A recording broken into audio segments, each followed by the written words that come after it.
প্রশ্নটা দেখতে পাচ্ছ যে চন্দ্রগুপ্ত মৌর্য কাকে পরাজিত করেছিল। এটা WBCS প্রিলি 2008 এসেছিল।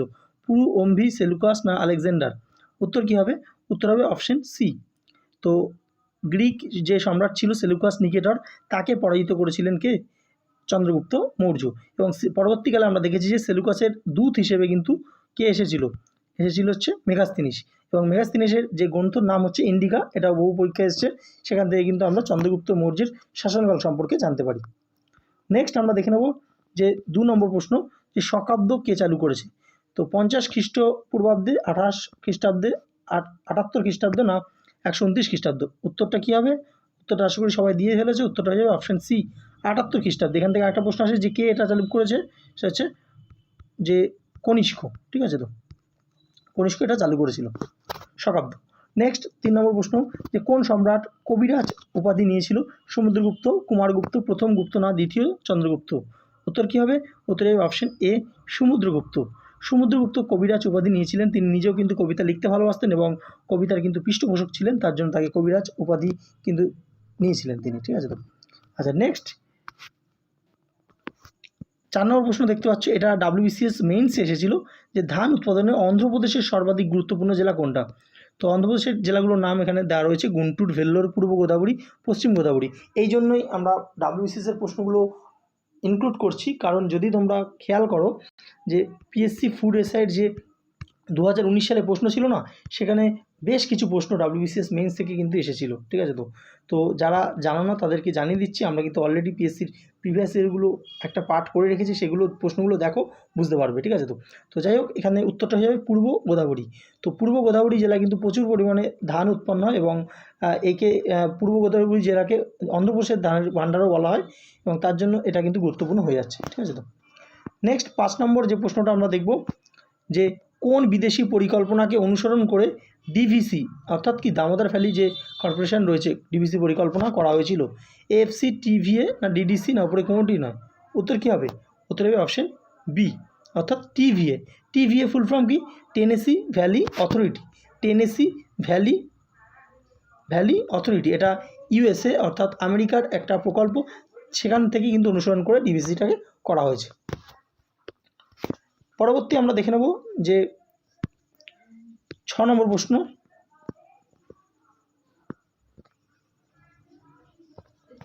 কি বলছে? টারসিয়ারি কয়লা কোথায় পাওয়া যায়? এটা WBCS মেইনস 2017-তে এসেছিল, দেখতে পাচ্ছ। আসাম, মেঘালয়, অন্ধ্রপ্রদেশ, মধ্যপ্রদেশ, মহারাষ্ট্র, উড়িষ্যা না কেরালা, বিহার? উত্তর কী হবে? উত্তর হবে অপশন এ।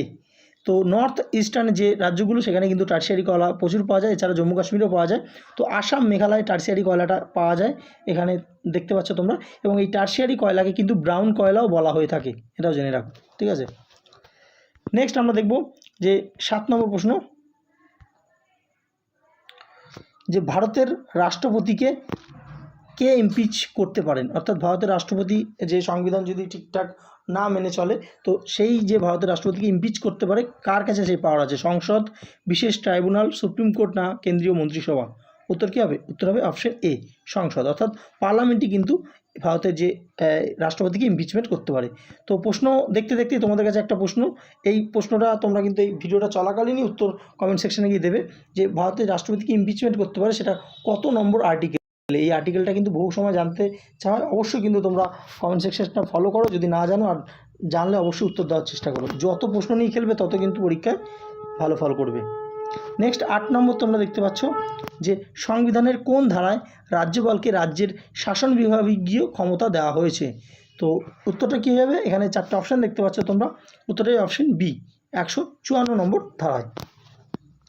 আচ্ছা, বর্তমানে পশ্চিমবঙ্গের রাজ্যপালের নাম কি? সেটা হচ্ছে CV আনন্দ বোস। নেক্সট 9 নম্বর প্রশ্ন আমরা দেখে নেব, যে সংবিধানের কত নম্বর ধারায় একজন নাগরিক তার মৌলিক অধিকার রক্ষার্থে সুপ্রিম কোর্টের দ্বারস্থ হতে পারে? তো মৌলিক অধিকার রয়েছে আমরা জানি সংবিধানে, সেই মৌলিক অধিকার যে 6খানা রয়েছে, কোনো রকম মৌলিক অধিকার যদি লঙ্ঘন হয়, সেই ক্ষেত্রে যে কোনো নাগরিক কত নম্বর ধারায় সুপ্রিম কোর্টে যেতে পারে? এখানে 4টে অপশান আছে, উত্তর হয়ে যাবে অপশন বি, 32 নম্বর ধারা। এই প্রশ্নটাই উত্তর ঘুরে যেত যদি এটা সুপ্রিম কোর্ট না বলে যদি বলতো হাইকোর্ট, অর্থাৎ হাইকোর্টে কত নম্বর ধারায় যেতে পারবে, সেটা হয়ে যাবে 226 নম্বর ধারায়। ঠিক আছে, নেক্সট আমরা দেখে নেব যে 10 নম্বর প্রশ্ন, যে শিল্প প্রসারণের জন্য প্রয়োজনীয় মেয়াদি ঋণ সরবরাহ করে কে? Reserve bank of India, cooperative bank, বাণিজ্য ব্যাঙ্ক না উন্নয়নমূলক ব্যাঙ্ক? উত্তর কী হয়ে যাবে?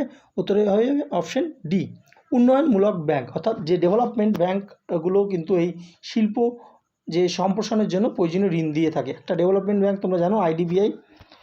তো নেক্সট আমরা দেখে নেব যে আরবিআই গঠন করা হয়েছিল কোন সালে? এটা ডাব্লিউবিসিএস প্রিলিতে এসেছিল 2017-তে, দেখতে পাচ্ছ চারটে অপশান রয়েছে, 1930, 34, 35 না 49? উত্তর হয়ে যাবে অপশন সি, 1935 সালে আরবিআই বা রিজার্ভ ব্যাঙ্ক অফ ইন্ডিয়া এটা কলকাতায় গঠন করা হয়েছিল। তো এটা জেনে রাখো যে প্রথম যখন গঠন করা হয়েছিল তখন কিন্তু কলকাতা ছিল, পরবর্তীকালে এটাকে নিয়ে যাওয়া হয়েছে মুম্বাইতে। অর্থাৎ এখন যদি বলে যে বর্তমানে হেডকোয়ার্টার কোথায়, সেটা হচ্ছে মুম্বাইতে।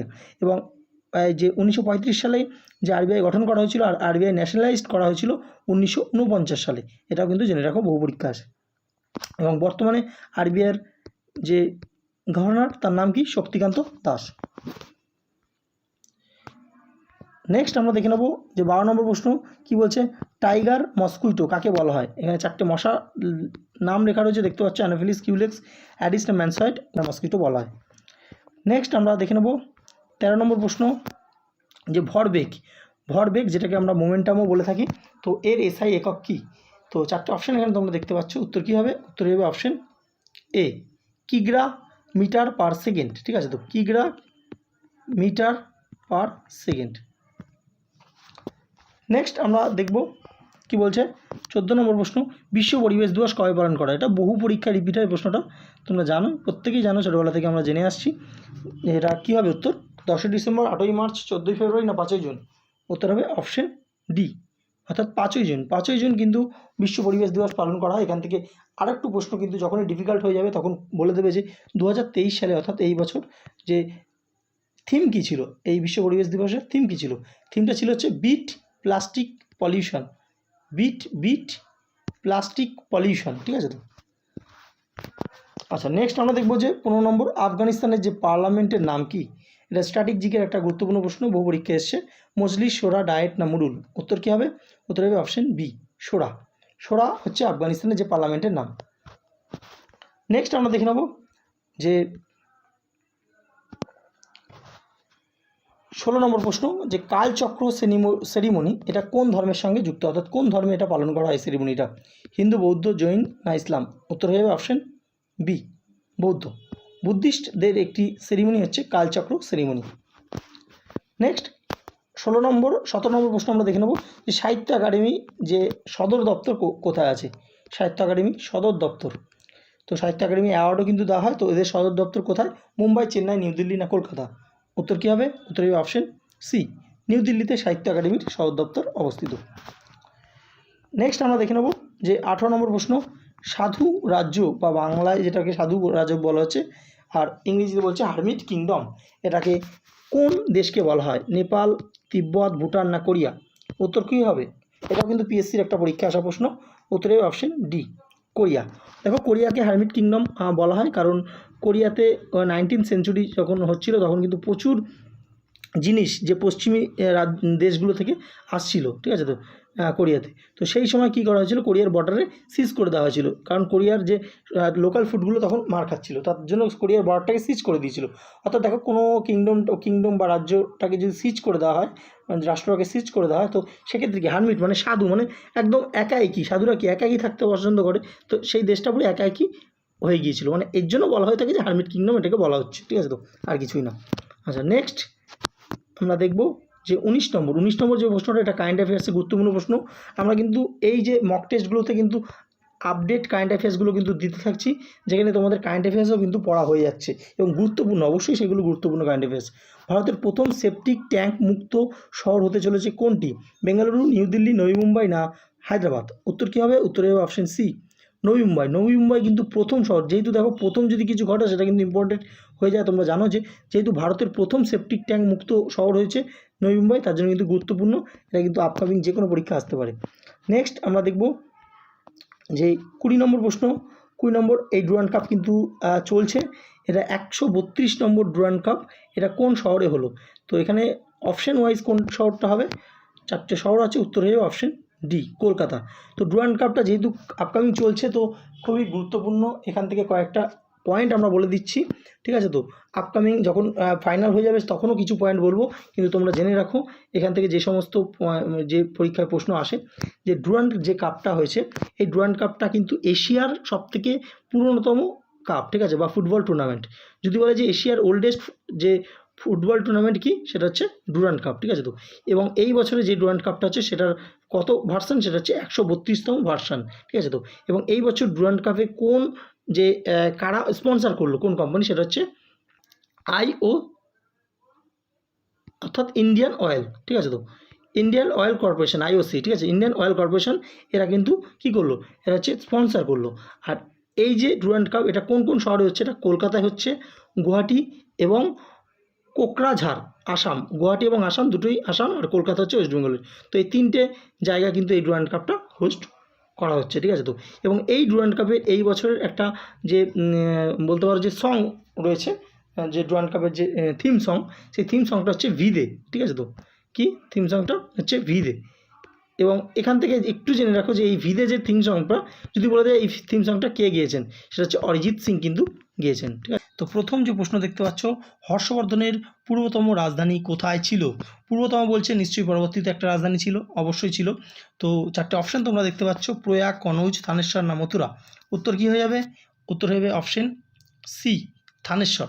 তো হর্ষবর্ধনের পূর্বতম অর্থাৎ প্রথমে রাজধানী ছিল থানেশ্বর, এবং পরবর্তীকালে হর্ষবর্ধন তার রাজধানী কনৌজে অর্থাৎ অপশন বি দেখতে পাচ্ছ, কনৌজে তার রাজধানী স্থানান্তরিত করেছিলেন।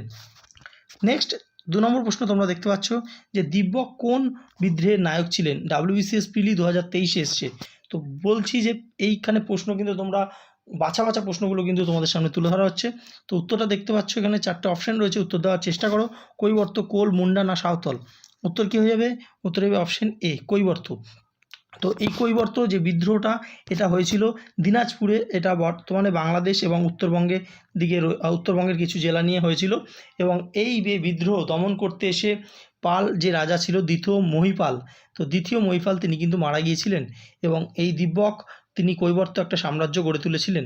তো দিব্যক, রুদক, ভীম, দিব্যকের পুত্র রুদক ছিলেন, তারপর ভীম, এরা ভীম কিন্তু একটা যে খুব ভালো একটা রাজা ছিলেন ভীম, কারণ তিনি যে গরিব বড়লোকদের কাছ থেকে ধন দৌলত নিয়ে তিনি কিন্তু গরিবদের মধ্যে দান করতেন, ঠিক আছে। তো তো নেক্সট 3 নম্বর প্রশ্ন আমরা দেখে নেব যে দিল্লি সুলতানির প্রতিষ্ঠাতা হলেন কে? ইলতুৎমিশ, বলবন, নাসিরুদ্দিন না কুতুবউদ্দিন। উত্তর কী হয়ে যাবে? উত্তর হবে অপশন ডি, কুতুবউদ্দিন আইবক। তোমরা জানো 1206 খ্রিস্টাব্দে তিনি কিন্তু দিল্লিতে সুলতানি সাম্রাজ্যের প্রতিষ্ঠা করেছিলেন। এখান থেকে আরেকটা প্রশ্ন দেয় যে দিল্লি সুলতানির প্রকৃত প্রতিষ্ঠাতাকে। তো প্রকৃত প্রতিষ্ঠাতা বললে তখন কিন্তু উত্তর হয়ে যাবে ইলতুৎমিশ, ঠিক আছে। তো দিল্লি সুলতানির প্রতিষ্ঠাতা হচ্ছে কুতুবউদ্দিন এবং প্রকৃত প্রতিষ্ঠাতা হচ্ছে ইলতুৎমিশ। নেক্সট আমরা দেখব ভারতের কোথায় এরোপ্লেন তৈরি হয়? কানপুর, ভোপাল, নাসিক না বেঙ্গালুরু। উত্তর হয়ে যাবে অপশন ডি, বেঙ্গালুরুতে। বেঙ্গালুরুতে যে HAL অর্থাৎ হিন্দুস্তান অ্যারোনটিক্স লিমিটেড, যারা এই এরোপ্লেন তৈরি করে, তো সেটা ব্যাঙ্গালোর এর হেডকোয়ার্টার কিন্তু অবস্থিত। নেক্সট 5 নম্বর প্রশ্ন দেখতে পাচ্ছ, ভারতের প্রথম জলবিদ্যুৎ কেন্দ্র স্থাপিত হয় কোথায়? WBCS মেইনস এসেছিল 2017। তো মান্ডি, দার্জিলিং, শিবসমুদ্রম না পায়কাড়া। উত্তর কী হবে? উত্তর হবে অপশন বি, দার্জিলিং। হ্যাঁ, পশ্চিমবঙ্গের দার্জিলিংয়ে সিদ্রাপাং বলে রয়েছে, সিদ্রাপাং। সেই সিদ্রাপাং হচ্ছে প্রথম জলপ্রপাত যেটা ভারতবর্ষে তৈরি হয়েছিল, ঠিক আছে। তো অর্থাৎ ভারতের প্রথম জলবিদ্যুৎ কেন্দ্র দার্জিলিংয়ের সিদ্রাপাংয়ে স্থাপিত হয়। নেক্সট, সর্বাধিক তপশিলি জাতির জনসংখ্যা দেখা যায় কোথায়? পশ্চিমবঙ্গ, মিজোরাম, ত্রিপুরা না হরিয়ানা। উত্তর কী হয়ে যাবে? উত্তর হবে অপশন এ, পশ্চিমবঙ্গ। কিন্তু এখানে তোমরা একটু জেনে রাখো যে এখানে কিন্তু প্রশ্নটা করা হয়েছিল এবং অপশন ওয়াইজ পশ্চিমবঙ্গ উত্তর হলো, কিন্তু ভারতবর্ষের সর্বাধিক তপশিলি অর্থাৎ SC যে কমিউনিটি, সেটা দেখা যায় হচ্ছে উত্তরপ্রদেশে, এবং তারপর স্থান হচ্ছে পশ্চিমবঙ্গ। এটা 2011 সেন্সাস অনুযায়ী কিন্তু বলা হচ্ছে, ঠিক আছে। তো যেহেতু এখানে উত্তরপ্রদেশ অপশানে নেই, তাই পশ্চিমবঙ্গ হলো। তোমরা কিন্তু উত্তরপ্রদেশটা জেনে রাখো, উত্তরপ্রদেশের পরে পশ্চিমবঙ্গ সর্বাধিক তপশিলি জাতির জনসংখ্যা দেখা যায়। নেক্সট 7 নম্বর দেখতে পাচ্ছ, এটা সংবিধান থেকে, যে কততম সংবিধান সংশোধনীকে মিনি রিভিশন অফ কনস্টিটিউশন বা ছোট কনস্টিটিউশনও বলা হয়ে থাকে। তো 24, 25, 42 না 44? উত্তর কী হবে? উত্তর হবে অপশন সি, 42তম যে সংবিধান সংশোধনী, যেটা হয়েছিল 1976 সালে। তো এই 42তম সংবিধান সংশোধনী এত কিছু চেঞ্জ হয়েছিল বা সংশোধন করা হয়েছিল যে এটাকে মিনি কনস্টিটিউশন বা মিনি রিভিশন অফ কনস্টিটিউশনও বলা হয়ে থাকে। 8 নম্বর প্রশ্ন তোমরা দেখতে পাচ্ছ, অর্থ কমিশন। তো অর্থ কমিশন গঠিত হয়, একজন সভাপতি থাকেন এবং আর কতজন সদস্য নিয়ে সেটা তৈরি হয়? 4 জন, 5 জন, 6 জন না 7 জন? উত্তর কী হবে? উত্তর হবে অপশন এ, 4 জন। অর্থাৎ একজন চেয়ারম্যান থাকবেন এবং আরও 4 জন সদস্য কিন্তু থাকবে। ঠিক আছে? তো আচ্ছা, অর্থ কমিশন নিয়ে আগের দিন দুটো প্রশ্ন এসেছিল, তোমরা উত্তরটা দেওয়ার চেষ্টা করবে যে অর্থ কমিশন এটা কত নম্বর আর্টিকেলে তৈরি হয়। এইভাবে কিন্তু তোমাদের রিভিশন হয়ে যাবে। অবশ্যই কমেন্ট সেকশনে কমেন্ট দেওয়ার চেষ্টা করবে। নেক্সট 9 নম্বর, যে ভারতীয় সংবিধানের কততম অনুচ্ছেদে সংসদের সংবিধান সংশোধন করা সম্পর্কে রয়েছে? অর্থাৎ সংবিধান সংশোধন করা যাবে কত নম্বর আর্টিকেলে? 348, 360, 368 না 390? উত্তর কী হবে? উত্তর হবে অপশন সি, 368 নম্বর ধারায় ভারতবর্ষের সংবিধান সংশোধন কিন্তু করা যায়। নেক্সট আমরা দেখব যে 10 নম্বর, ভারতের বৈদেশিক মুদ্রা ভাণ্ডার সর্বাধিক অবদান কার? বিদেশি মুদ্রা, সোনা, IMF এর রিজার্ভ ট্রেঞ্চ না স্পেশাল ড্রয়িং রাইট? উত্তরটা কী হবে? উত্তরে হবে অপশন এ। তো ভারতের যে বৈদেশিক মুদ্রা থাকে, মুদ্রা ভাণ্ডার রয়েছে, তার মধ্যে সবথেকে বেশি রয়েছে বিদেশি মুদ্রা, তারপরে পরিমাণ হচ্ছে সোনা, তারপরে পরিমাণ হচ্ছে স্পেশাল ড্রয়িং রাইট। ঠিক আছে? তো আর তারপর হচ্ছে IMF এর রিজার্ভ ট্রেঞ্চ। এটা ক্রমিক অনুযায়ী বললাম। নেক্সট 11 নম্বর প্রশ্ন দেখতে পাচ্ছ, ন্যাশনাল স্টক এক্সচেঞ্জ এর সদর দপ্তর কোথায়? ন্যাশনাল স্টক এক্সচেঞ্জ NSE এর সদর দপ্তর কোথায়? এটা 1992 সালে তৈরি হয়েছিল। ঠিক আছে? তো 1992 সালে তৈরি হয় এবং সেবি 1993 সালে এটাই কিন্তু যেটা বলে আর কি পুরো পারমিশন দিয়েছিল। ঠিক আছে? তো কলকাতা, মুম্বাই, দিল্লি না পুনে? উত্তর কী হবে? উত্তর হবে অপশন বি, মুম্বাইতে। তো স্টক এক্সচেঞ্জ যে রয়েছে ন্যাশনাল স্টক এক্সচেঞ্জ, তার সদর দপ্তর হচ্ছে মুম্বাইতে। এই প্রশ্নটা কিন্তু বহুবার এসছে। নেক্সট দেখতে পাচ্ছ, DNA কে আবিষ্কার করে? WBCS মেইনস 2014-তে এসেছিলো এবং অপশানগুলো কিন্তু এটাই ছিল। ঠিক আছে? তো Hargobind Khorana, James Watson, Francis Crick না ফ্রান্স ক্রিক, আলেকজান্ডার ফ্লেমিং না জেমস ওয়াটসন না হরগোবিন্দ খুরানা? তো উত্তরটা এখানে হয়েছিল অপশন বি, জেমস ওয়াটসন এবং ফ্রান্সিস ক্রিক। তো এখানে উত্তরটা বললাম এইটা, কারণ এখানে তোমরা কিন্তু একটা জিনিস একটু জেনে রাখো যে ডিএনএ যদি বলে যে আবিষ্কার করেছে কে, অ্যাকচুয়ালি ডিএনএ আবিষ্কার করেছিলেন ফ্রেডরিক মিশ্চার। 1869 সালে ফ্রেডরিক মিশ্চার কিন্তু ডিএনএ আবিষ্কার করেছিল, কিন্তু এই জেমস ওয়াটসন এবং ফ্রান্সিস ক্রিক তারা আবিষ্কার করেছিলেন double helix structure of DNA. ঠিক আছে? তো double helix structure of DNA আবিষ্কার করেছিলেন জেমস ওয়াটসন এবং ফ্রান্সিস ক্রিক। কিন্তু অনেক জায়গায় প্রশ্নে কিন্তু এই ডিএনএর আবিষ্কার এইভাবে দেওয়া থাকে, তো সেখানে যদি ফ্রেডরিক মিশ্চার অপশানে না থাকে তাহলে এইটা তোমরা নিয়ে নেবে, জেমস ওয়াটসন এবং ফ্রান্সিস ক্রিক। কিন্তু অনেক পরীক্ষা কিন্তু এটাই দেয় যে double helix of structure of DNA কে আবিষ্কার করে, সেটা কিন্তু জেমস ওয়াটসন এবং ফ্রান্সিস ক্রিক হবে। ঠিক আছে? তো আশা করি বুঝতে পেরেছো, না বুঝলে অবশ্যই কমেন্ট সেকশনে কমেন্ট করতে পারো। নেক্সট 13 নম্বর প্রশ্ন, যে নিউটনের প্রথম সূত্রের অপর নাম কি? সময় সূত্র, জাড্ডের সূত্র, শক্তির সূত্র না ভরবেগের সূত্র? উত্তর কী হবে?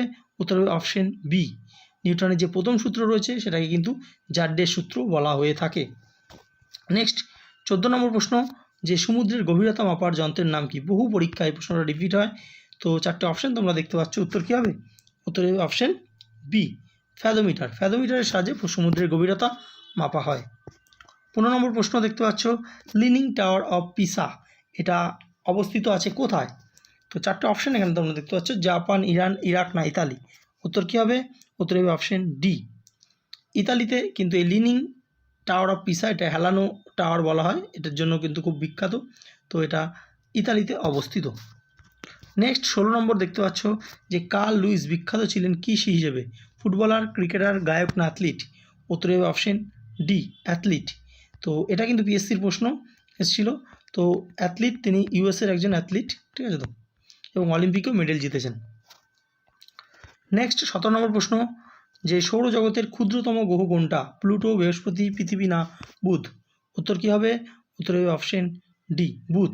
সৌরজগতের সবথেকে ক্ষুদ্রতম গ্রহ হচ্ছে বুধ, আর সবথেকে বৃহত্তম গ্রহ হচ্ছে বৃহস্পতি। ঠিক আছে? তো